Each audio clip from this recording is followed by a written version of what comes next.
Several people are feared dead following the explosion of a compressed natural gas tanker near Karu Bridge in Abuja on Wednesday evening. A video obtained by our correspondents captured a voice urgently calling for help, reporting that the CNG tanker had exploded and that trapped motorists were burning.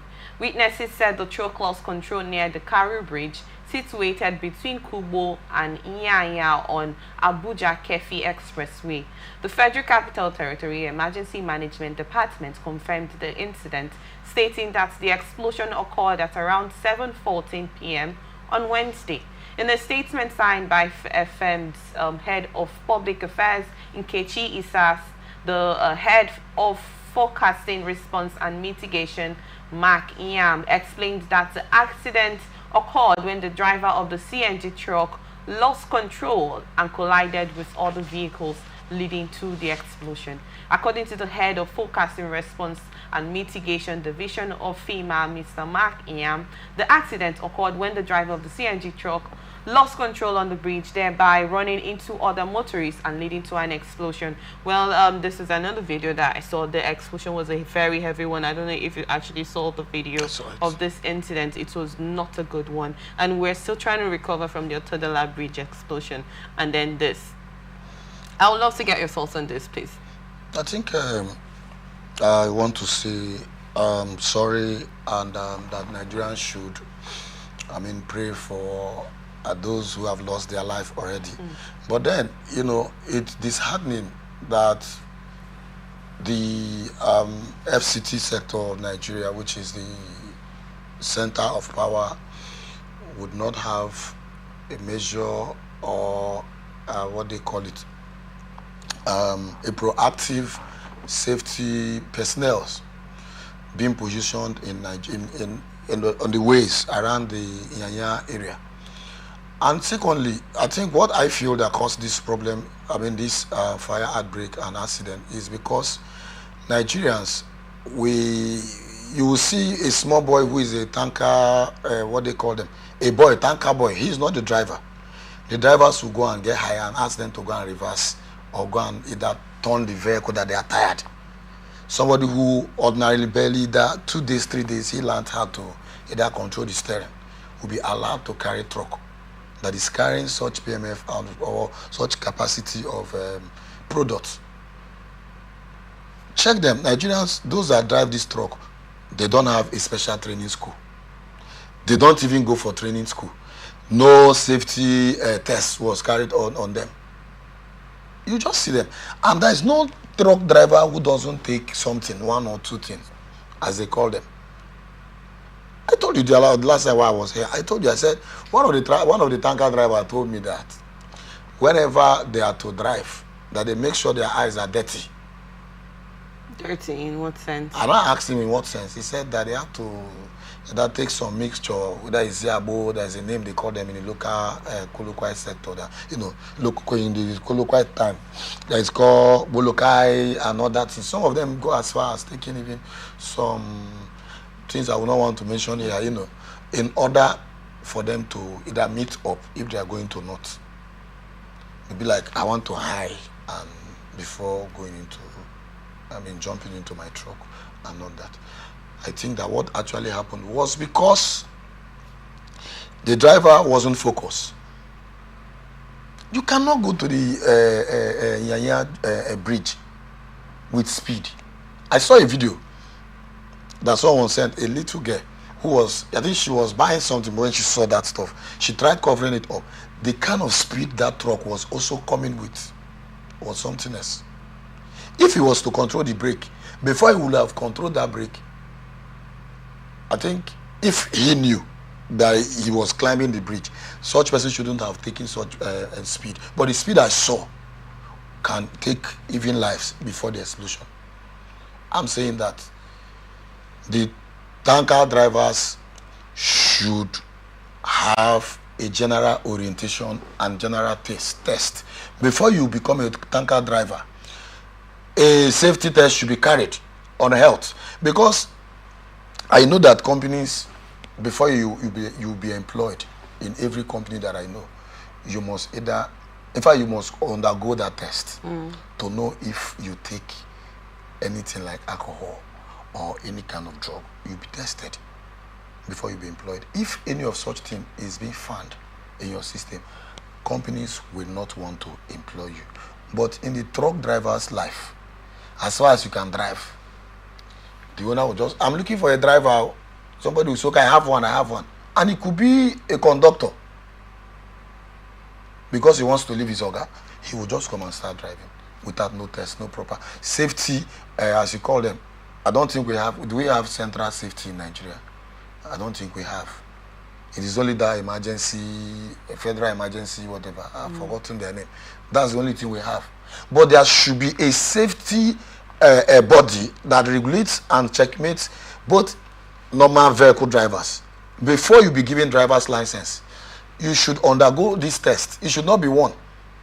Every 3 months, come, let us check you before you go to the road. If you don't do that, then your driver's license will be withdrawn. So how about instances of low maintenance of these tankers? Have you also considered that as one of the problems that could cause this explosion? If a driver controls, or overloading of those tankers? I don't think that that's a problem. If the driver who drives, you know what convey this what they call it, what transport these products are there is just the tank. And it is the vehicle that pulls the tank. Is it not so? Yeah. If you control the vehicle very, very well, the same way any layman can drive their own vehicle. The truck, I mean, if you control the truck very, very well, the same way every layman can control their own vehicle, there won't be accident. Quote me. There is no way that such truck will fall down. There is no way such truck will break down. And most of them... So if a truck has a low poor maintenance, it has failed brake, and then you're a good driver, you're a good truck driver. So are you trying to say that because of your qualification in your driving skills, you can control the brakes? Yes. Have you not seen one other scenario that happened, was it last year or year before last, where a tanker driver, you saw it. I believe you saw the video. A tanker driver, the truck was supposed to stop where people are when the tanker caught fire. The guy tried. Even while he was inside the community, he tried until he got to whether what they call, is it called? I've forgotten the name. This pit, where you have this pit, okay, this big pit. Okay. Yes, so he got there and ensured that he dropped that vehicle there and came down before the whatever got exploded. No life was lost. That is what I'm trying to say here. And if you talk about brake, vehicle is a thing you cannot predict if you like. You cannot predict it. You can come back with your own vehicle. You came back with it now, and you want to go out again, starting that vehicle, and the vehicle might not answer to you again. That's the same way truck, does too. You cannot predict when the brake has been eaten up. You will only know when you try applying it. Again, vehicle like the truck, at times they are good. Maybe as you started the car and started moving the car, they might be good, but at the long run, something must have spoiled unknowingly to you, and it can also cause accident. I'm not apportioning blame on the truck drivers alone. I'm also advising Nigerians who also drive on the way to know when to either negotiate or navigate, because these truck drivers, I have told you the other time, they say they don't see this other vehicle once they are on the truck, that they don't see them. They see them like ants. They don't see them. If you see this such truck, like me, if I'm negotiating and I see a truck, you don't see me going again, I will stop. I used to stop. I allow them go to wherever they want to go to. I don't follow them at their back. I don't stay ahead of them. Their brake fails. So, my advice is that Nigerians should try and initiate a body that will control these truck drivers. They don't have respect for the nation. The truck drivers does not have respect. If not, how can you speed in such area? I saw it. A girl sent me that video. Like, if you need to see the speed inside the city. And now look at what the whole thing has turned into. Look at what that same driver has cost. These lives that have been taken are people's father, people's children, people's neighbor and nephew. So what regulation do you think has to be done? What measures are supposed to be taken when these tanker drivers are not or checked? Like you talked about the medical checks, the drug and alcohol check. What if most of these tankers, tank owners do not go through these processes you have mentioned? What are the implications for such defaults? I think I'm calling on the what they call them, the body that is in charge of the truck, that they call Nupeng or something. I'm calling on them to please take this call as an important call, that before a truck driver will be engaged as a truck driver, there should be an approach. Such person should be evaluated on health ground. Such person should also have a 3-month check. How about overworking of the staffs? I also feel that that's part of maintenance, necessary check that should be considered. I wanted to say something. Maintenance should also be checked. But yes. Overworking of the staff, I don't know. Okay, I had a guest here that talked about one time when a particular tanker driver was sleeping on the steering. Oftentimes most of them are overworked in that instance. We can never tell. See, there's just a whole lot to consider in this instance. Yes, but you know that as a truck driver, when you say they are being overworked, I ask who is overworking them. They are overworking themselves. How can you know that your truck has not been loaded? You are supposed to relax. But then you see them going to either a local joint where they sell handmade whiskey. You see them taking them and other mixed ones. What are you doing that for? Your truck has not been loaded. You're supposed to be sleeping. They used to have something under their truck where you can sleep peacefully. And I've never seen them park in a place where it will be just them alone. No. You should rest. But they will not. Instead, you see them wanting to go and look for the bigger smoke and begin to do. They will not sleep. See, the next day they're supposed to load. I'm also saying that federal government and the state government should create a body or an agency that will control these people, that will tell them what to do and what not to do. You have to sign a particular document before you become a truck driver. When you look at the things that are there, and you know that it is something that is in you, you will not sign, then you will not become a driver. Because how can? Not just only for the truck drivers, normal individuals, some persons will not sleep at night. And you did not sleep last night. Last night. You want to travel this morning. You want to drive.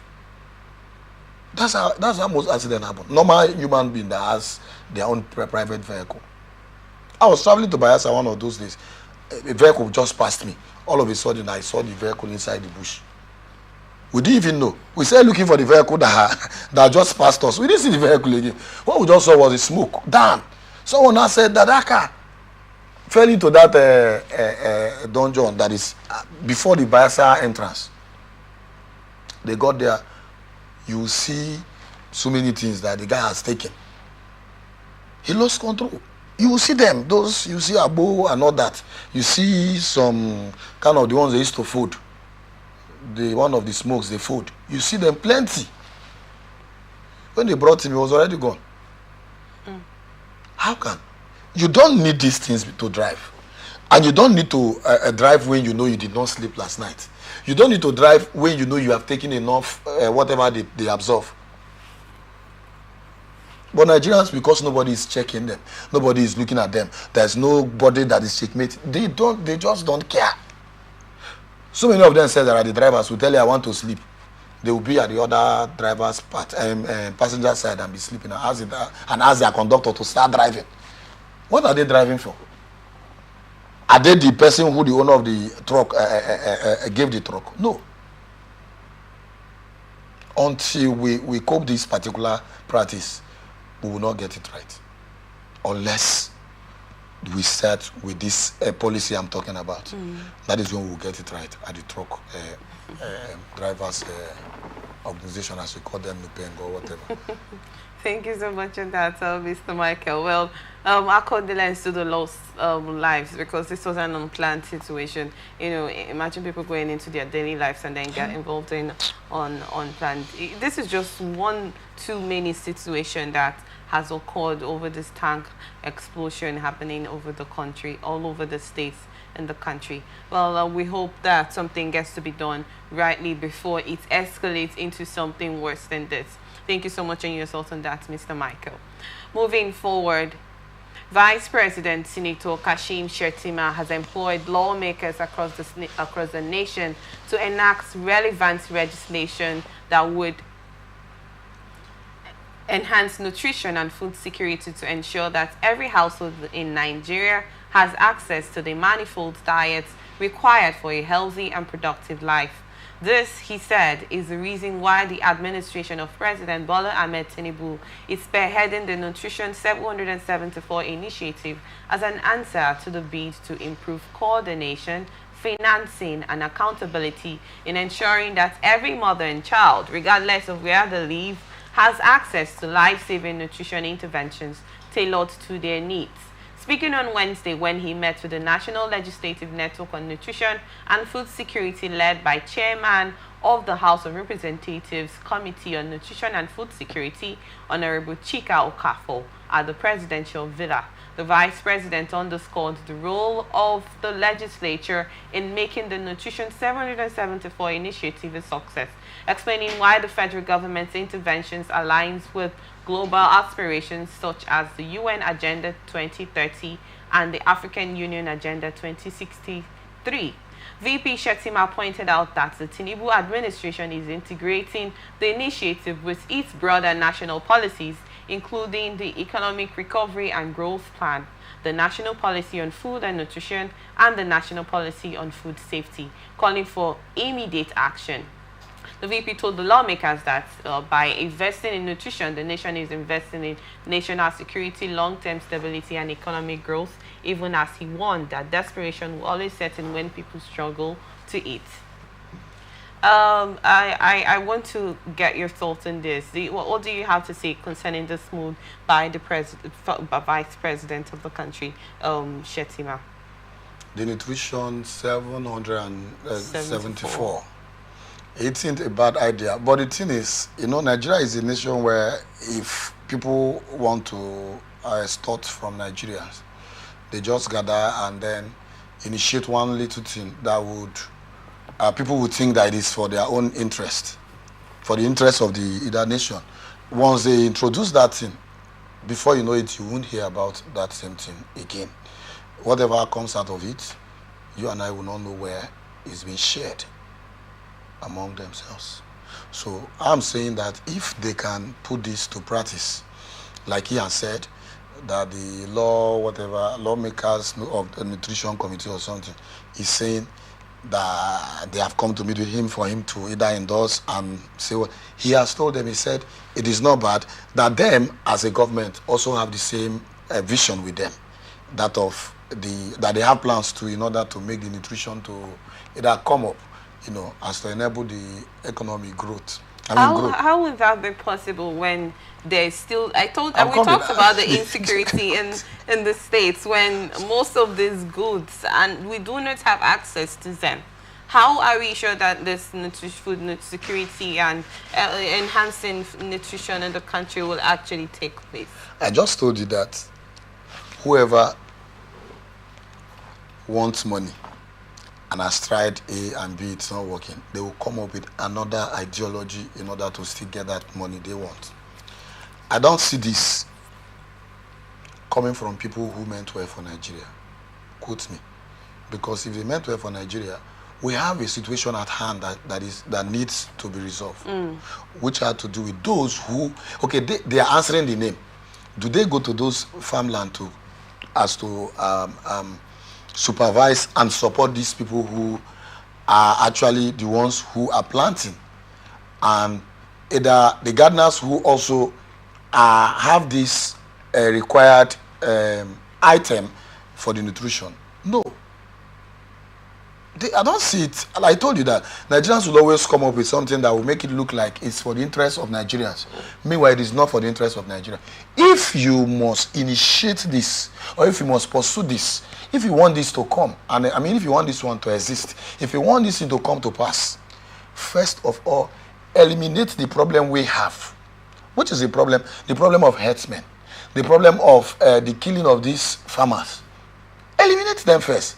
And then, before you start talking about the nutrition, it will not come. I don't see this thing coming. I don't see it happening. I don't see it coming to pass. But do you think this is actually a good move? It is not. It is not. Why I said it was good was because the vice president said that them as a government had that has it as part of their plans. But now, this body coming to meet with them with the nutrition 774. I don't think they meant well for Nigeria. If they do, please, the House Committee on Nutrition, go and solve the problems that is before us. The problem of the herdsmen who has been killing our farmers.